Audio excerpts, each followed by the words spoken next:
The heavens opened as if on cue to throw up a slippery challenge in the short Friday night shootout stages. Simon and Sue Evans proved unstoppable in the wet, taking both stage wins to kick off Rally Queensland.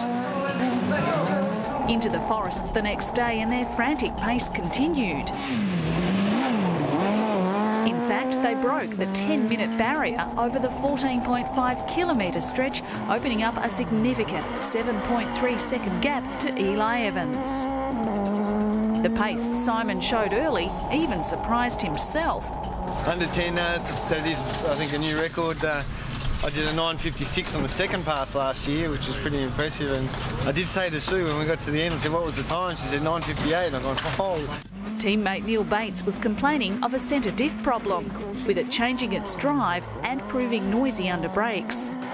Despite his years of experience competing at Rally Queensland, he'd never encountered such challenging terrain here. The second stage, that was so slippery, it was just unbelievable, and it was a stage probably expected to be grippy, and just going wide. Those times where I thought I had a puncture, and it was hard work. Darren Windus was hoping to reel in the Toyotas with the return of his Ford Fiesta Super 2000 rally car, but it was a testing day for him.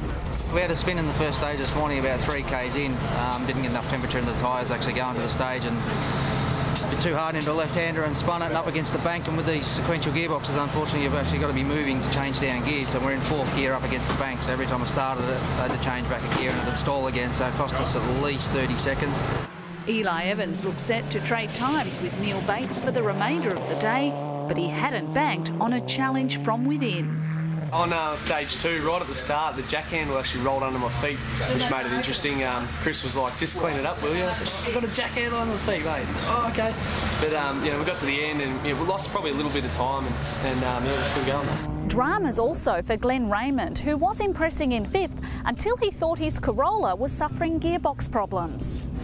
We were pushing pretty hard and hit some rough stuff which put the car into the air, but underneath something bent and we didn't know if it blew an engine or anything, so we pulled over and checked, and all it turned out to be was a tail shaft which spins the wheels was just rubbing against the guard that protects it. So it was actually no big a deal and we could have kept going, but obviously things like that happen, and we lost over 4 minutes. While Simon and Sue Evans held the lead, winning the next few stages, disaster struck. The pair helpless passengers in a dramatic high-speed off, which saw their Corolla spear several metres off track. The car went off song, and we just struggled to get around this corner. It was all happening a bit quick, but I'm not sure. We had a bit of an engine drama or something there, but we'll see how it goes. Sue complained of neck and back pain, and Simon a suspected broken toe. Both were taken to hospital for precautionary checks. Eli Evans was handed the lead, but more concerned his family rivals had not been seriously hurt.